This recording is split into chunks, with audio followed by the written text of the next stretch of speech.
Muli po isang magandang umaga at happy Sabbath sa ating lahat. Purihin ang Panginoon sa buong isang taon na kanyang pinagkaloob sa atin, sa pag-iingat, sa paggabay, sa pagpapala, sa mga pagsubok na ating nalampasan at ating pinagdadaanan hanggang sa ngayon. Ibatid natin na ang Panginoon ay nananatiling nasa ating tabi at hindi tayo pababayaan. Sa umaga pong ito, ang ating topic ay may title na Overcoming Through Christ at ang key text ay matatagpuan sa John 16 verse 33. Nagsasabing, "These things I have spoken to you that in me ye might have peace. In the world you shall have tribulation, but be of good cheer, I have overcome the world." So before po tayo magsimula ay muli po inaanyayahan ko ang lahat sa isang panalangin. Amang banal na sa kaitaasan ng langit, sa umaga pong ito, kami muling lumalapit sa inyong banal na harapan. Hinihiling na kami samahan ng inyong banal na spirito, buksan ang aming puso't isipan sa inyong mga katotohanan, upang ang inyong mga salita ay maitanim ng malalim sa aming puso't isipan at ito ay maisa kabuhayan at ang inyong mga banal na anghel ang kasamahin sa amin sa aming pagsamba at ilayo ang anumang mga masamang banta ng kaaway. Maraming pong salamat sa pagdinig sa aming panalangin sa pangalan po ni Jesus. So overcoming through Christ, ano ba yung kailangan ni-overcome? So usually, we focus on overcoming yung mga sarili nating weaknesses. But for this morning, we're going to focus on the things na nangyayari outside of ourselves. We need to take hold on the promise of overcoming through Christ. So kapag sinabi ba ni Christ na makaka-overcome tayo, does it mean hindi tayo makaka-overcome? So sabi ni Christ, "He that overcometh as I overcame, will I grant to sit upon my throne." So the assurance of salvation, of overcoming, is already given by Christ. So ang problema na lang natin is, paano natin i-apply sa ating mga sarili yung pangakong yun ni Kristo. Because most of us are able to read the Bible and see the promises, pero hindi naman natin ina-apply sa sarili natin. Nakikita natin ang mga pangako ng Diyos pero ayaw nating paniwalaan. So, para wag tayong mag-alala sa anuman ang pinagdadaanan natin sa buhay, very important itong salita ni Kristo. Kung tayo man ay may problema, kung tayo man ay may mga bagay na kailangang panagumpayan, kung meron tayong pinagdadaanang pagsubok sa buhay, ang sabi ng Panginoon, "Be of good cheer, I have overcome the world." Matuwa ka. Huwag kang magmukmok. Huwag kang magluksa. Maging magalak ka sapagkat napanagumpayan ko na ang sanlibutan. So among the examples na pinapakita sa atin na kung paano sa pamagitan ng pananampalataya at pagsunod sa kalooban ng Diyos, makakamit natin ang tagumpay. So sino man ang nakakaalala sa inyo sa nangyaring pagbagsak ng Jericho. So in human sight, in human thinking, Jericho is an impregnable city.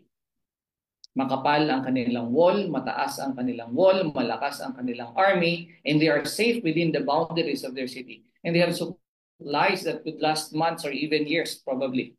So wala silang pakialam kung magkaroon ng siege kasi kaya nilang masustain yung kanilang ekonomiya kahit pa mayroong kalaban sa labas. But the tactic that the Israelites did in overcoming the city of Jericho was very unconventional. Saan ka nakakita na sumusugod pero hindi umaatake? Ano ang pagsugod nila? Every day they will march around the city silently. Walang maririnig na kahit na ano, kundi yung yapak lang nila. Iikot ng isang beses sa maghapon. Araw-araw ginawa nila ito sa loob ng 6 na araw. And ano sa tingin nyo ang tingin ng mga tao sa Jericho? So kakaiba naman tong mga taong ito. Paano nila kami pababagsakin sa pamagitan lang ng pagmarcha sa paligid ng walls of Jericho? Pero on the 7th day ng kanilang march, anong ginawa ng mga Israelita? Instead of marching just one round, they do it 7 times. And after that they shouted. And because they obeyed the commands of God, Christ himself commanded the heavenly intelligences, the heavenly army, to topple down the walls. So this is somewhat an insurmountable task. Hindi mo siya maiisip paano siya magagawa sa pamamagitan ng kapangyarihan ng tao. They don't have the weapons of war. They don't know the art of war. Bakit? Saan ba sila galing? Galing sila sa Egypt. They were not trained armies. They were ordinary citizens working as slaves. So how can these slaves can be a mighty army in just a span of several days? Several years na already pala. Kasi si Joshua na pala ito for 40 years.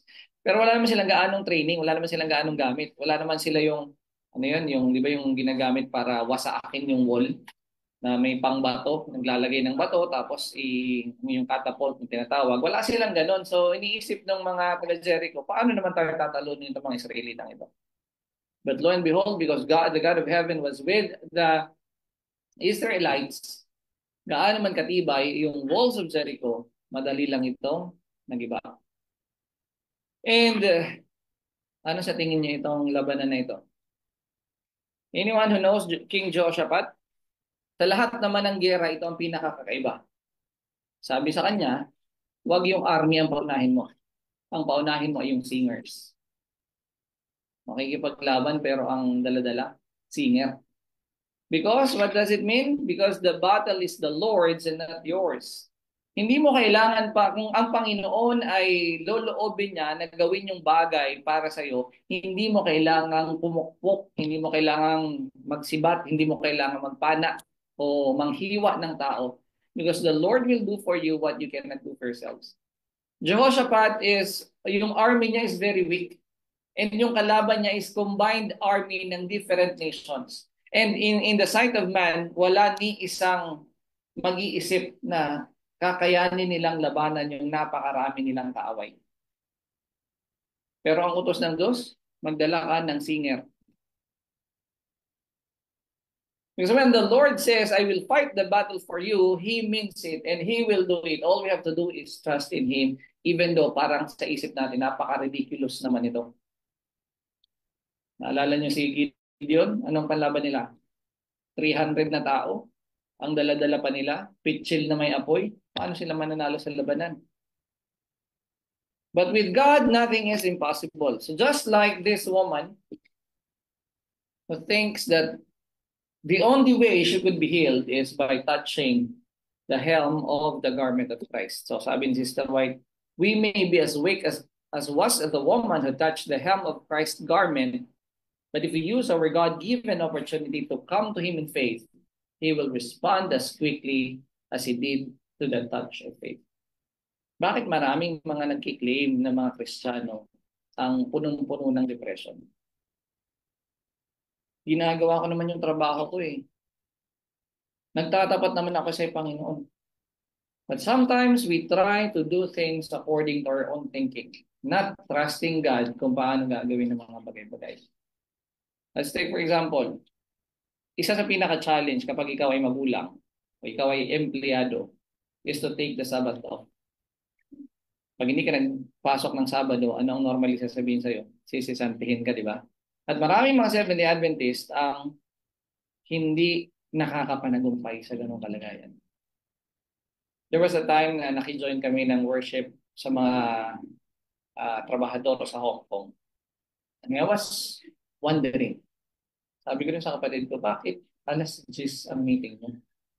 Kasi ang alam kong vesper meeting normally is 6 or 7 o'clock. At ang oras ng Hong Kong at Pilipinas ay pareho lang. Anong reason? Because that's the only time na tapos na sila sa kanilang trabaho. So we're not judging the people who are not able to obey.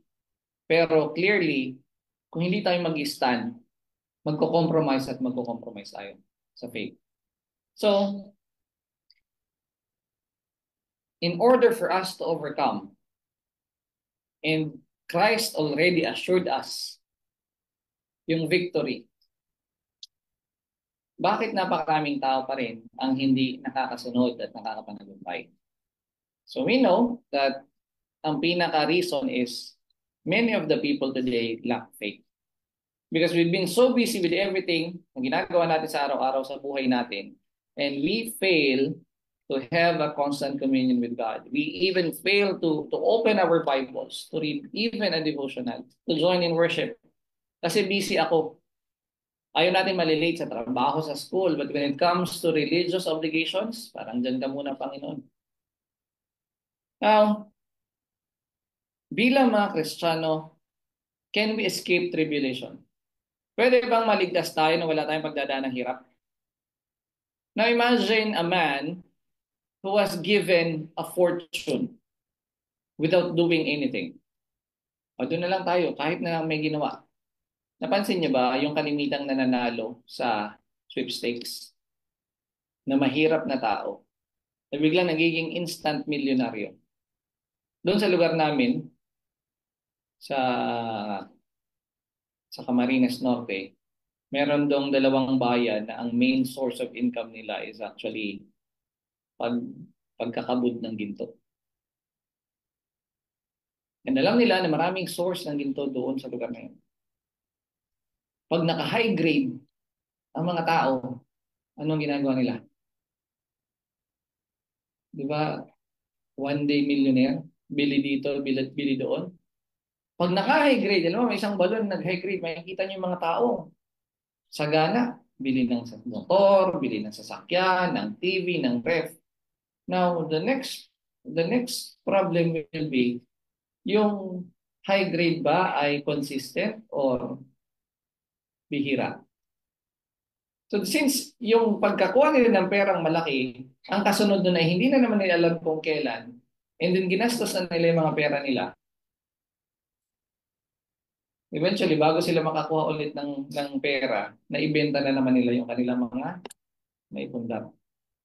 Because something na kapag hindi natin pinaghirapan, gaano, hindi ba't madaling iwaldas? Gaano karaming nanalo ng sweepstakes nga, na instant milyonaryo, tapos bukas makalawa, balik na sa kanilang dating buhay. Pero tingnan nyo, yung mga taong nagtrabaho, nagsikap, madali bang gastusin ang pera pag sariling sikap mo na? Madali bang ubusin yung pera mo na inihintay mo next month pa yung kasunod?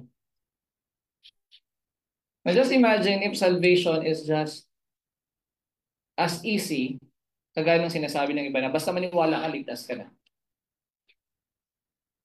Now, ano ang expected sa taong nais pumunta sa langit? Ang sabi dito, in the world you shall have tribulation.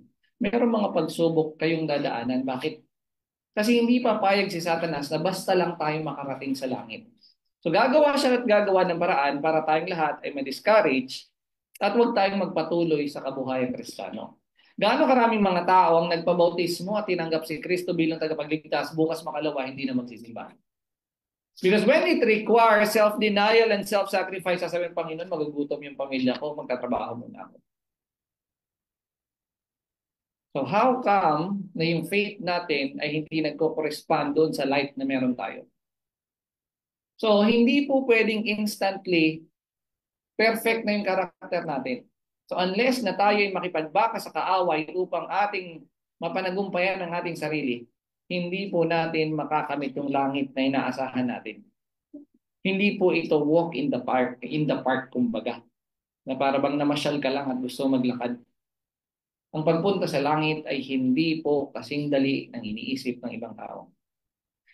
Ano ang sigurado sa lahat ng mabubuhay ng makadiyos sa ating Panginoong Hesus? Anong sabi? Yeah, and all that will live godly in Christ Jesus shall suffer persecution. Naranasan mo lang ma-persecute? Clearly, you are being targeted by the enemy kasi you are living godly. Pero kapag hindi ka ba nabuhay ng godly, wala bang pagsubok sa buhay? Meron pa rin naman. Pansinin niyo yung mayayaman. Bakit ang tataas ng pader? Bakit may security guard? Bakit bumibili ng baril? Because the more na mag-accumulate ka ng wealth, the more na less secure yung buhay mo. Tingnan niyo yung taong mahirap. Kahit walang sarado yung pinto, nakakatulog na mahimbing.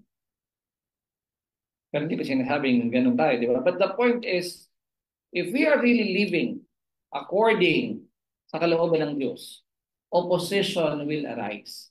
Makakaranas tayo ng pagsubok. Kanino? Pwedeng sa boss natin, pwedeng sa sarili nating pamilya, pwedeng sa mga kaibigan natin, o sa kung sino pa man, o kung ano pa mang bagay na magre-require sa atin na magpapalit tayo ng mga taong kasama, magpapalit tayo ng trabaho, magpapalit tayo ng gawain.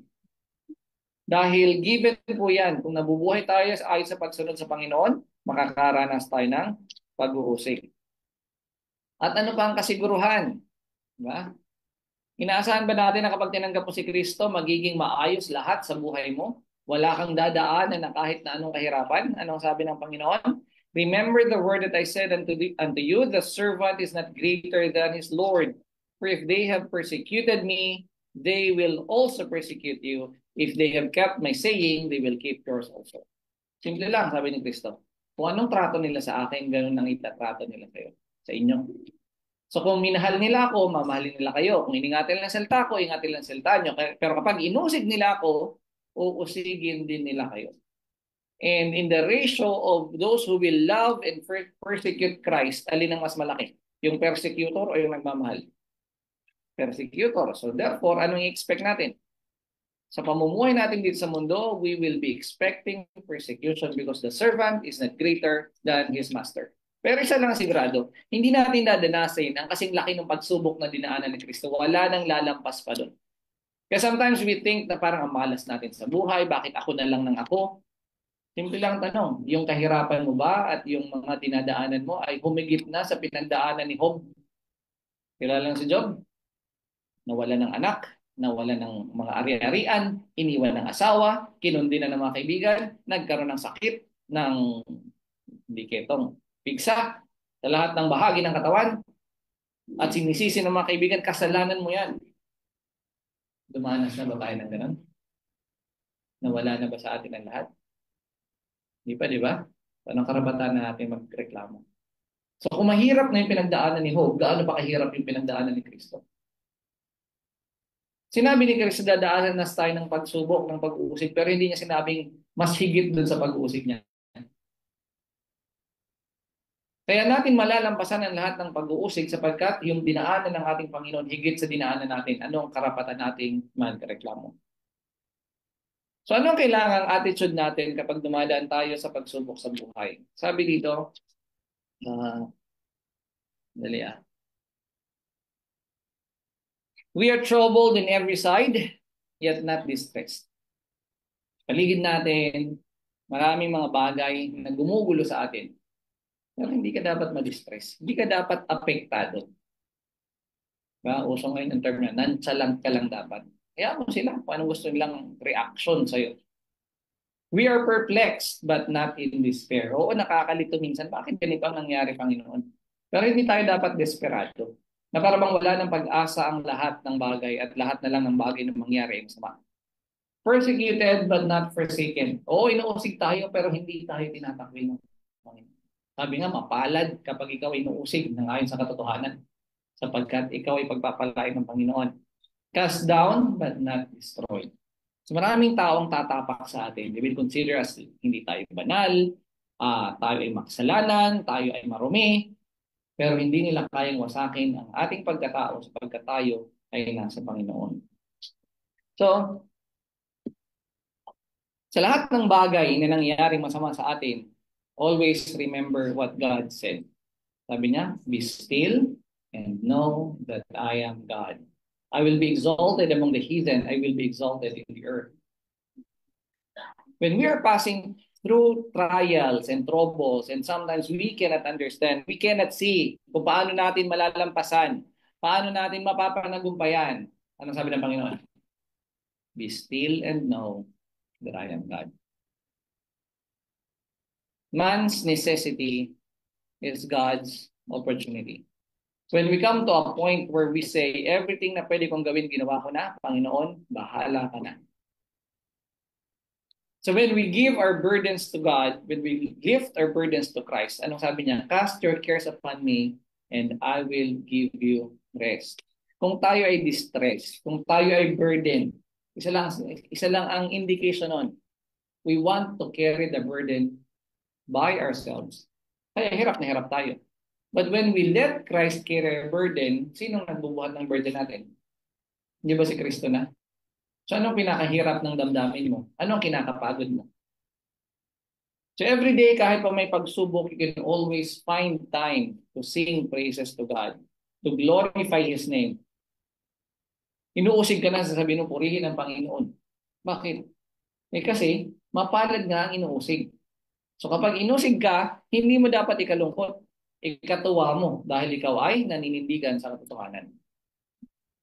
Subalit, alam niyo po ba na mas nakakatakot ang nasa loob kaysa nasa labas?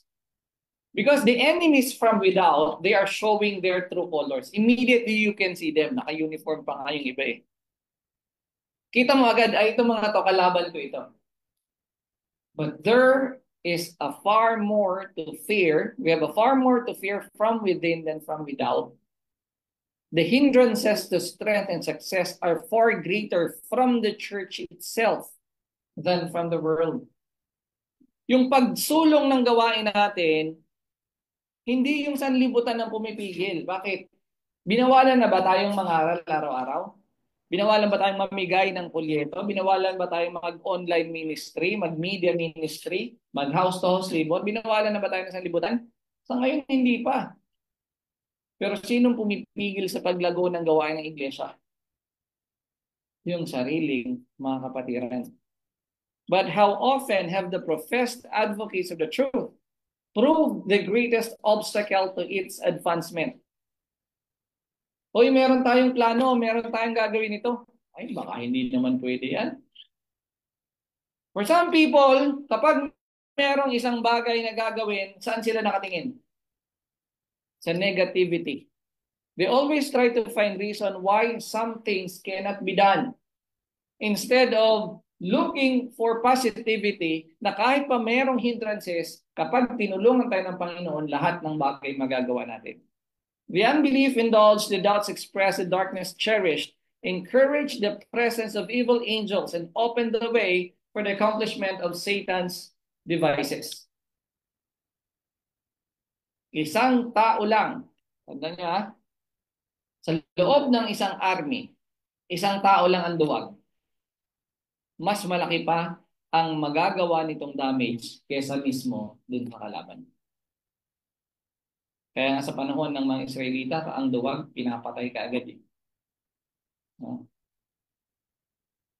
So magkaiba naman yung impulsive na kagaya ng ginawa nung panahon ni Moses na kahit walang utos ang Diyos, basta na lang susugod dahil gusto nilang gawin yung kanilang ginagawa. Yung pinapagawa sa kanila, dati ayaw nilang gawin. Nung di na sa kanila pinapagawa, gusto na nilang gawin. And take note, even within the disciples themselves, merong dispute. And what is the cause of the dispute among the disciples? Ang sabi ni Paul, I beseech you, brethren, by the name of our Lord Jesus Christ, that we all speak the same thing, and that there be no divisions among you. So what caused the division sa loob ng kapulungan ng mga alagad? Kung maalala nyo, ano ang pinagtatalunan ng mga alagad ng Panginoon? 27, and there was also a strife among them, which of them should be accounted the greatest? And he said unto them, the kings of the Gentiles exercise lordship over them, and they that exercise authority upon them are called benefactors. But ye shall not be so. But he that is greatest among you, let him be as the younger, and he that is chief as he that doth serve. Or whether is greater, he that sitteth at meat, or he that serveth? Is not he that sitteth at meat, but I am among you as he that serveth. Gusto mong maging dakila? Ikaw ay magsilbi. Kaya pansinin niyo po, actually, sa ating kapulungan, we do not encourage to call our ministers pastors. Because pastoral duty is a work. But when you put the title in a pastor, it put that person sa pedestal na para bang mas mataas siya kesa dun sa ordinaryong membro. But when we are called ministers, anong diferensya ng pastor sa minister? So, pag sabing ministro, tagapagsilbi. Hindi po yung pinagsisilbihan. So sabi ni Kristo, kung ako na inyong Panginoon ay nagsisilbi sa inyo, so ganun din kayo dapat sa isa't isa. But as you look at the different religions today, kapag mga pastor dumadating, hindi sila ministro, sila yung mga parang mga VIP na ano yan, mga CEO ng kumpanya na kung itrato ay tulad ng isang hari. So ang mga apostles were bidden to be like ministers, like to be under shepherds. So magkaiba po ang ranchero sa shepherd, ano? Ang ranchero nasaan? Nasa likod at kanyang inuutusan ang mga baka na mauna. Pero ang shepherd, siya ang nauna at sinusundan siya ng mga tupa. Now, before Christ came in person to reveal his Father's character, Satan thought that he would have the whole world on his side. And today, the enemy is still playing the game of life with everyone. He seeks to bring in dissension and division. But if we are partakers of the divine nature, we must stand as a united whole. Let us not think that our churches can enjoy God's blessings while in a state of disunion. So kung meron pong magkukos ng division, sino po ito? Si Satanas. Kung mag-give in ang church sa division, simply because hindi pala tayo lahat partakers ng divine nature. Kasi kung tayo po nagpa-partake ng Holy Spirit, makikita ba ang division in our midst? But will there be differences of opinion? Okay, let's take a look. Bakit nagkakaroon ng pagmamaataasan sa loob ng iglesia? Kasi sabi ni Paul, for we dare not make ourselves of the number or compare ourselves with some that commend themselves. But they measuring themselves by themselves and comparing themselves among themselves are not wise. Tagalogin natin. Ang mga sumusukat sa iba, batay sa kanilang sarili, ay hindi matalino. So who do you think ang merong characteristic na sinusukat yung kanyang kabanalan in the light of the holiness of others? So we go back dun sa parable ng Pharisee and publican. The Pharisee says, Lord, I thank thee, for I am not like the other person. I fast twice a week. I give tithes. So lahat ng mabuti niyang gawa, kanyang binanggit sa Panginoon. And somehow, the publican at the back, diba? Tinotok-tok niya yung kanyang dibdib. Anong sabi niya? Lord, forgive me, for I am a sinner. And who was blessed at that very moment? Now, when we are like the Pharisees and we are comparing ourselves with others, nagiging tayong conceited. Nagiging wrong yung righteousness natin ang basis ng ating kaligtasan. Bakit ka maliligtas? Kasi strict ako eh. Hindi nga ako nag-oil. Hindi nga ako nagpapaaral ng anak. Nakatira ako sa bundok. Is that the reason why God will save you? And if you see others na hindi kagaya mo, ay hindi sila banal. Kasi sila, hindi pa nila sinusunod yung lahat ng nakasulat sa SOP. So when we compare ourselves with the level ng achievement ng others base sa sarili nating pananaw, anong tingin natin sa sarili natin? Holier than thou. We think that sila, andyan lang sila. Kaya ayaw namin sila makasama kasi hindi pa sila ganun kabanal. But look at the Pharisee and the publican. Who was blessed? It is the person who acknowledged himself as a sinner. And 144,000 will never say to themselves, ililigtas ako ng Panginoon kasi banal na ako. The characteristic of the 144,000 will be looking at themselves, comparing themselves with Christ, and seeing themselves as unworthy of salvation. Anong tingin ng mga banal? Panginoon, may kasalanan pa ba akong hindi na pagsisisihan?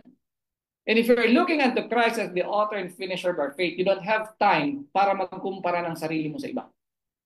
Kasi kung mayroon kang oras magkumpara ng sarili mo sa iba, isa lang ibig sabihin nun, hindi ka kay Kristo nakatingin. Kasi kung kay Kristo ka nakatingin, ang makikita mo, yung pagkukulang mo. Pero kung kagaya ka ng Pariseo, nakatingin sa publikano, masamang tao yan. Nangungurakot yan eh. Hindi yan sumusunod ng tama sa araw ng Sabat.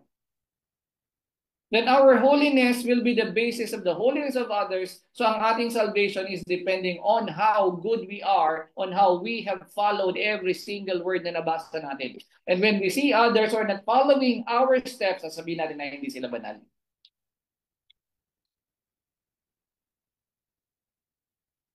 And another thing is, there will be worldliness in the church na kailangan nating bantayan. Sabi dito, ye adulterers and adulteresses, know ye not that the friendship of the world is enmity with God? Sino yung example nito? Naalala nyo yung panahon na si Kristo ay nagalit. Meron 2 beses nagalit si Kristo. Kailan yun? It's the same scenario. Nakita niya na merong merchants sa loob ng templo. My Father's house is supposed to be a house of prayer, but you made it a den of thieves. So kung ang priority na natin ay ang kabuhayan at yung sa loob ng iglesia natin, ininegosyo pa natin. Sa halip na tayo magbigay, ang gusto natin tayo laging kumakabig. At very dishonest yung practices during sa time ni Christ, kaya galit na galit siya. And sometimes this worldliness in the church is still manifesting. So dito nakakalungkot. These are 2 extremes. May mga tao na kailangan dapat wag ka ng trabaho. Nandun ka na lang sa bundok at maglulupa ka na lang. Meron namang mga tao na ayaw ko dyan, dito ako, magpapakayaman ako. Kasi marami pa akong gustong abutin, marami akong gustong bilhin para sa sarili ko. Isa sa nakakalungkot na kalagayan ng mga churches, even within the Adventism, sa mainstream, how many members ang merong mansion? Pero look at the churches. They can lavish on their personal wants and the work of God, the house of God languishing. So mga kapatid, we need to overcome hindi lang yung ating sarili, but especially yung ating pagiging makasanlibutan. So ang example dito is the rich young ruler. Sabi niya sa Panginoon, anong gagawin ko para maligtas? Sagot ni Kristo, what is written in the law? How readest thou? Anong sagot niya? Nasunod ko na to mula pagkabata pa. Ano pa ang kailangan ko? Now think of this. Kung nasunod na talaga niya yung kautusan mula pagkabata pa siya, bakit nagtatanong siya anong kailangan gawin para maligtas? So clearly, the obedience to the law, as strictly as a Pharisee or as a Jew could be, still is not an assurance that you are saved. So itong rich young ruler na ito, sinusunod ko naman, mabait naman siguro yung taong yun, nagkikip ng Sabat, nagbibigay ng kapo, lahat ng kailangan gawin ng isang Hudyo. But deep within him, he knows na may kulang. Bakit hindi ko maramdaman na assured ako ng salvation? So sumagot si Kristo sa kanya. Jesus said unto him, if thou wilt be perfect, go and sell that thou hast and give to the poor, and thou shalt have treasure in heaven, and come and follow me.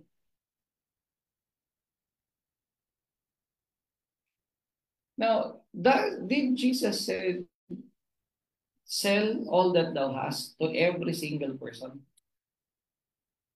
When he met Matthew, sinabi ba niya kay Matthew na ibenta mo lahat? Yung na-meet niya si John, si Peter, yun ba yung ni-require ng Panginoon? Ang sabi lang, follow me. Pero bakit dito sa rich young ruler specific yung sinabi? Sell that thou hast, give it to the poor, and thou shalt have treasure in heaven. So hindi po tayo pare-pareho ng test. Some will be required na i-give up ang lahat. Some will be required na magpatuloy sa kanyang trabaho. But the point is, wag mong sukatin ang sarili mo sa paraan ng paano kinausap ng Panginoon yung ibang tao. Ano nangyari sa rich young ruler? When the young man had heard that saying, he went away sorrowful, for he had great possessions. Then Jesus said unto his disciples, Verily I say unto you, that rich man shall hardly enter into the kingdom of God. Karugtong ito, it is easier for a camel to enter into the eye of the needle than for a rich man to enter the kingdom of God. So, yung iba ginagawa itong literal, diba? But it's an idiomatic expression. But eventually, karugtong din sinabi ng Panginoon, with men, it is impossible, but with God, nothing is impossible. So when we are required to give up something, God wants us to be closer to Him. Kung hindi po hindrance sa atin ang ating kayamanan, hindi yun ipapagive up ng Panginoon. Kasi sometimes sa sobrang init natin, ang pangangaral natin, kailangan pumunta na tayong lahat sa bundok, lahat ng nagtatrabaho, umalis na sa trabaho, dadating ng Panginoon. Then who will sustain the work of God? Are we going to wait for miracle na uulan ng mana? Because kung ano yung ginagawa ko, dapat yun din yung gawin mo. Since ako nasa bundok, dapat nasa bundok ka rin. Take note po hindi ko kinokontra ang country living. We all need to live in the country. But country living doesn't mean isolated living. Country living means living away from the city, yet meron ka dapat access para maipagpatuloy mo yung gawain mo. Because many people think, especially sa reformasyon, na pag sinabing country living, yung maglalakad ka 2 araw bago ka makarating. Dapat yung walang signal, dapat yung walang kuryente. Yun ang country living. Ano naman po sinabing gano'n eh. Ang sinabi lang, lumayo ka sa influence ng syudad. And we also need to beware of false teaching. Sabi ni Christ, beware of false prophets which come to you in sheep's clothing, but inwardly they are ravening wolves. Sabi naman ni Peter, but there were false prophets also among the people, even as there shall be false teachers among you, who privately shall bring in damnable heresies, even denying the Lord that bought them, and bring upon them swift destruction.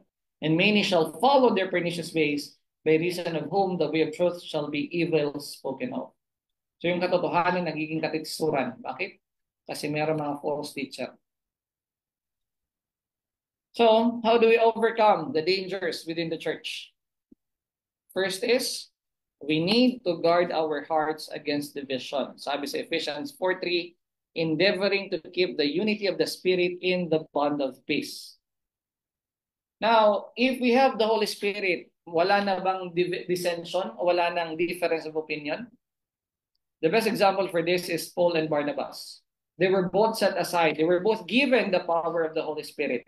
But there was a time that they did not agree on something, and that is to bring John Mark again in their missionary trip. Sabi ni Barnabas, hindi, pagbigyan natin, bata pa naman siya.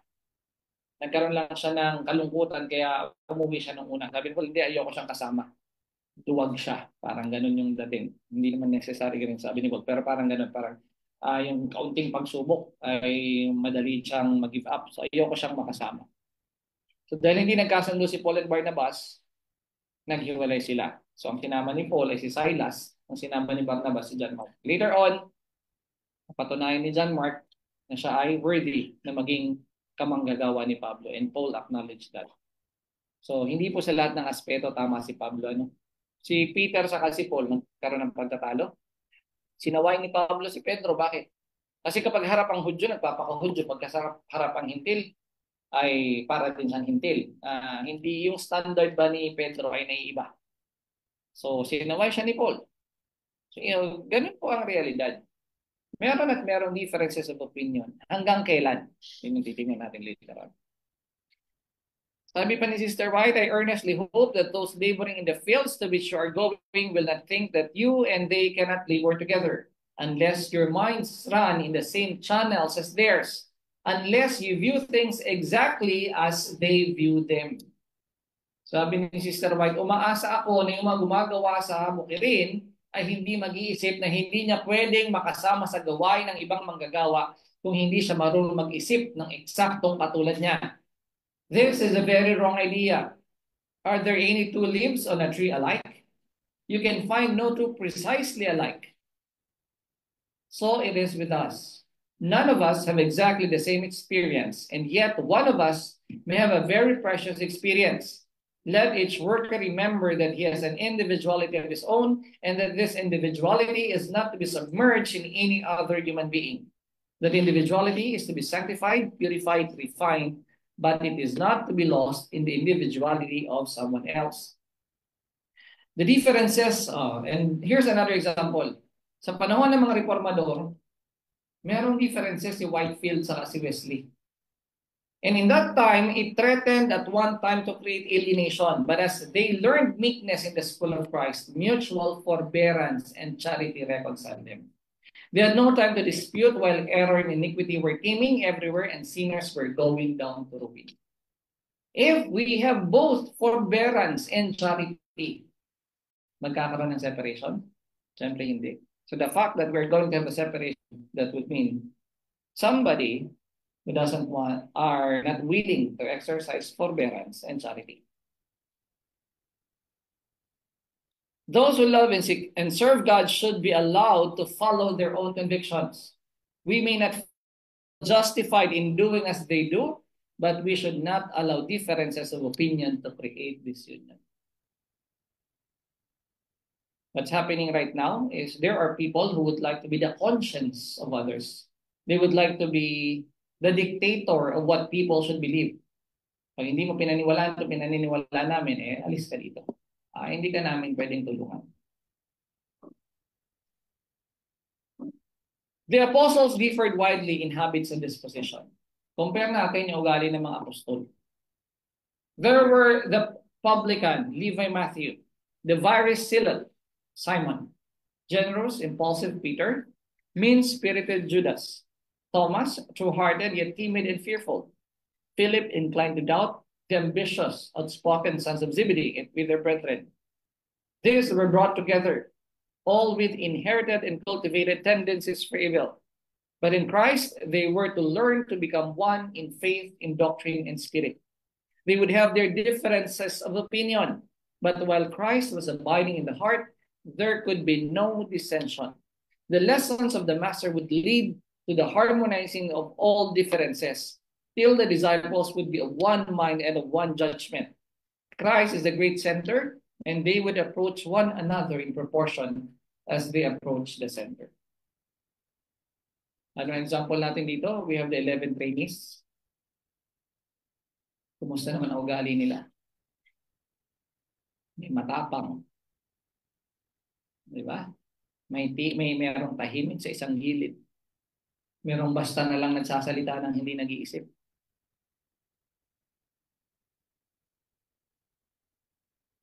But all these were brought together para ano?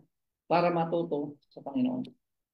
At kapag si Kristo na ang nanahan sa puso ng bawat isa, lahat ng mga differences ay mawawala. Kasi nga anong sabi? Love covers a multitude of sin. Ano man yung kahinaan ng kapatid mo, ay hindi mo siya ipapahiya sa ibang tao, bagkus tutulungan mo siya na makabangon. So hanggang kailan magkakaroon ng differences of opinion? Kasi akala ng mga tao na kapag dumating na yung spirit of prophecy, wala nang differences of opinion. Hello? Tingnan nyo na lang kung gaano ang grupo, karami ang Seventh-day Adventist. Hindi mo na kailangan lumayo. Gaano karami ang grupo ng One True God Believers? Gaano karami yung humiwalay sa mainstream? And even sa mainstream, magkakasundo ba silang lahat? So therefore, differences of opinion will always exist. For every mind is not constituted to run in the same channel. Hereditary and cultivated tendencies have to be guarded, lest they create controversies over minor matters. Ay, major kasi sa amin to, Brad, salvational ito. And that's why they're not willing to let it go. Kasi malaking bagay ito. Sa inyo, minor ito. Sa amin, malaki ito. But look at this. Christ's workers must draw together in tender sympathy and love. Paano hindi tayo magkaunawaan? Ay, hiwalay tayo. Ay, hindi wag tayo maghiwalay. Hindi, hiwalay tayo. So is that how Christ draw? Kapag merong hindi pagkakaunawaan sa ibang bagay, ay hindi iwalay na tayo kasi magkiba tayo ng interpretasyon.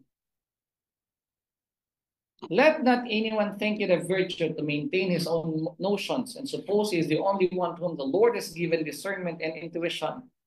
Christian charity covers a multitude of things which one may regard as defects in another.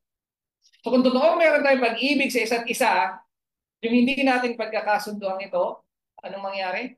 Ang tunay na pag-ibig ng Kristiyano ay binabalutan, itinatago yung tingin mong depekto ng iyong kapatid. There is need of much love and far less criticism. When the Holy Spirit is manifestly working in the hearts of the ministers and helpers, they will reveal the tenderness and love of Christ. Kailan kailangan nating magpakita lalong-lalo na ng pag-ibig? Sinabi ba ni Kristo, mahalin mo ang taong mga nagmamahal lamang sa'yo? Ano sabi niya? Mahalin mo ang iyong kaaway. So if you think your brother is supposedly not believing as you do, anong kailangan mo ipakita? Hindi ba kailangan pakita ng pag-ibig? Kasi kung sino yung nasa katotohanan, dapat mas malaki yung pag-ibig niya. So dito sa isyong ito makikita natin sino ang tunay na nagmamahal sa kapwa. Kaya we need to reject worldliness. Ito yung utos, di ba? Love not the world, neither the things that are in the world. And sadly, aside doon sa mga differences, itong pagiging makasanlibutan ang sumisira sa bayan ng Diyos. The love of the world has a terrible hold upon the people whom the Lord has commanded to watch and pray always, lest coming suddenly, he finds them sleeping. Sabi ni Christ, love not the world, neither the things that are in the world. If any man love the world, the love of the Father is not in him. For all that is in the world, the lust of the flesh, the lust of the eyes, and the pride of life, is not of the Father, but is of the world. And the world passeth away, and the lust thereof. But he that doeth the will of God abideth forever. Pag-ibig sa sanlibutan ay kailangan nating iwasan. Pero ito ang naghahawak sa marami sa mga mananampalataya. I have been shown that God's people who profess to believe present truth are not in waiting, watching position. They're increasing in riches and are laying up their treasures upon the earth. They are becoming rich in worldly things, but not rich toward God. They do not believe in the shortness of time. They do not believe that the end of all things is at hand, that Christ is at the door. They may profess much faith, but they deceive their own souls, for they will act out all the faith that they really possess. Their works show the character of their faith and testify to those around them that the coming of Christ is not to be in this generation. According to their faith will be their works. Their preparations are being made to remain in this world. They're adding house to house, land to land, and are citizens of this world. So yung actions pala na ginagawa natin dito sa mundo ay nagpapakita kung talaga bang pinaniniwalaan natin na tayo ay naghihintay sa Panginoon. The condition of poor Lazarus feeding upon the crumbs from the rich man's table is preferable to that of these professors. If they possess genuine faith, instead of increasing their treasures upon the earth, they would be selling off, freeing themselves from the cumbersome things of earth and transferring their treasures before them to heaven. Then their interest and hearts will be there, for the heart of man will be where his greatest treasure is. Most of those who profess to believe in the truth testify that which they value the most is in this world. So who remember the wife of Lot? When the angel said, umalis na kayo at huwag kayong lilingon. Bakit siya lumingon? Because where your treasure is, there your heart will be also. So how many of us are still looking back at the world na pinapalayas tayo ng Panginoon sa sanlibutan? For this they have care, wearing anxiety and labor, to preserve and to add to their treasures the study of their lives. They have transferred so little to heaven, have taken so little stock in the heavenly treasure, that their minds are not specially attracted to that better country. They have taken large stock in the enterprises of this earth, and these investments, like magnet, draw down their minds from the heavenly and imperishable to the earthly and corruptible. Where your treasure is, there will your heart be also. So bawal ba magnegosyo? Bawal bang kumita ng pera? Because some people will take this as a statement na kailangan nating maging mahirap. Umakyat sa bundok, huwag nang mag-possess ng kahit anong property. Baka bumalik naman tayo dun sa punto na bawal ang kuryente, bawal ang washing machine, bawal ang ref, bawal ang may sasakyan kasi hindi yung self-denial.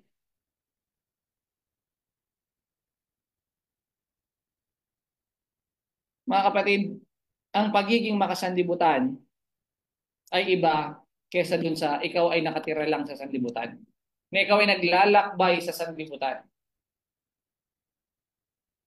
Hindi po required ang lahat ng tao. Kagaya ng binasa kanina ni Brother Regis sa Desire of Ages. Hindi sinabi ni John the Baptist na lahat ay dapat nakatira na sa wilderness. Hindi kailangan lahat tayo nakasuot ng camel's hair. Anong punto doon? Kung nasaan ka man dako, inilagay ng Panginoon, maging liwanag ka sa lugar na yon. Sometimes you will be convicted to leave that place. Of course, pwede naman. Pero wag mong hatulan yung mga tao na meron pa silang conviction, na meron silang bahagi sa lugar na yon at kailangan pa nilang magsilbi sa mga tao sa paligid nila.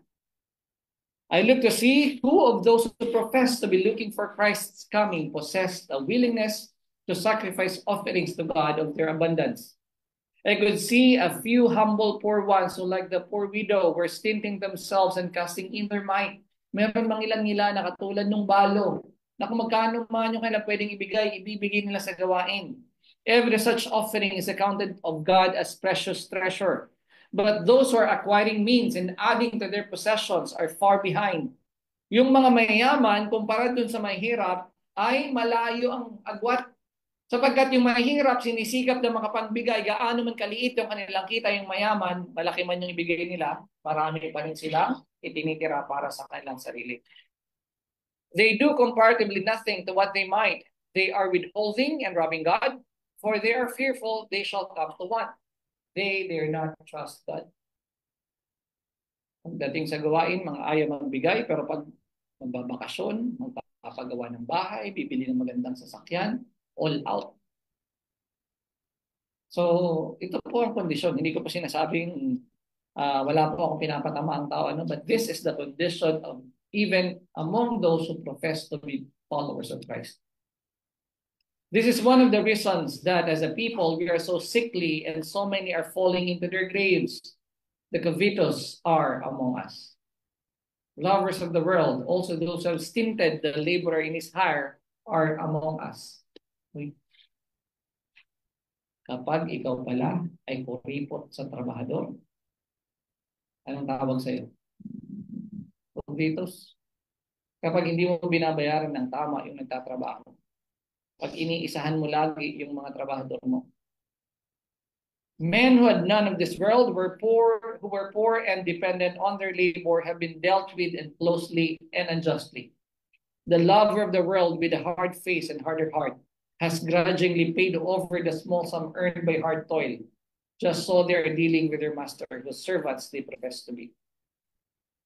So anong naging ganti ng mga regular na trabahador lang, daily wage earner? Ay kung magkano yung bayad niya sa akin, yun lang ang amount ng trabahong gagawin ko. So, pareho nang nagiging dishonest yung employer at yung laborer. Just in this grudging manner do they put into the treasury of God. The man in the parable had not where to bestow his goods, and the Lord cut short his unprofitable life. Naalala niyo yung the parable of Lazarus and rich man? So will he deal with many. How difficult in this corrupt age to keep from growing worldly and selfish. How easy to become ungrateful to the giver of all our mercies.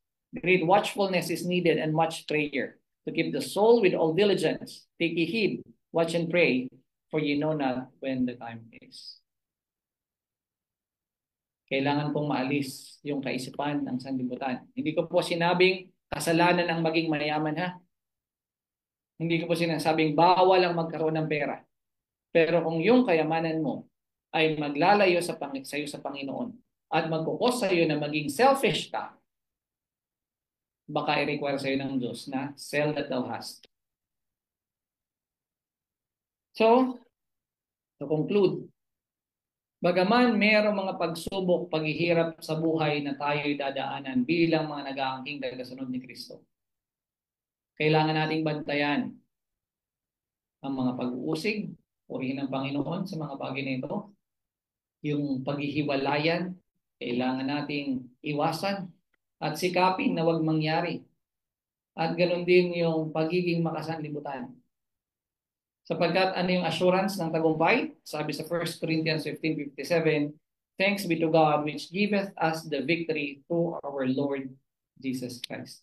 Sabi ni Christ, be of good cheer, I have overcome the world.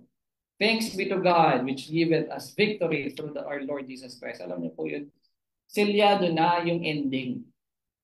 Lahat ng maniniwala kay Kristo at susunod sa Kanya ay merong nag-aantay ng buhay na walang hanggan. Ano ang ginagawa natin in between sa panahong ito at sa pagdating ni Kristo? So therefore, just like Paul, we can also say, I can do all things through Christ which strengtheneth me. So overcoming every single difficulty in life is possible if Christ is living in us. So nawa po matutunan natin na naman yung bagay na ating pinagdadaanan, yun nga, huwag tayong mag-retaliate. Render not evil with evil. Diba? Anong sabi ni John the Baptist? Kapag pinalakad ka, sabi ni Kristo pala, sabi kasi ni John the Baptist, kung may dalawa kang coat, ibigay mo yung isa. Sabi ni Kristo, kapag inutusan kang maglakad ng 1 milya, gawin mong 2 milya. Pag binato ka ng bato, bigyan mo ng tinapay. Gantihan mo ng mabuti ang masamang ginagawa sa iyo hanggang sa mapanagumpayan mo ang taong gumagawa ng masama sa iyo. Later on in their life, makikita nila na yung ugali ni Kristo ay nasa iyo. So, kaya po purihin ang Panginoon kung tayo man ay bless them that curse you. Pray for them that despisefully use you and persecute you. So instead na magalit tayo sa kanila, kung sino man ang gumagawa ng masama sa atin, let us pray for them. And sabi nga, love your enemies. And we can only overcome it. Lahat ng hirap, sakit, sama ng loob, mapapanagumpay natin yan kung si Kristo ang nabubuhay sa atin. Pagpalain po tayong lahat at happy Sabbath.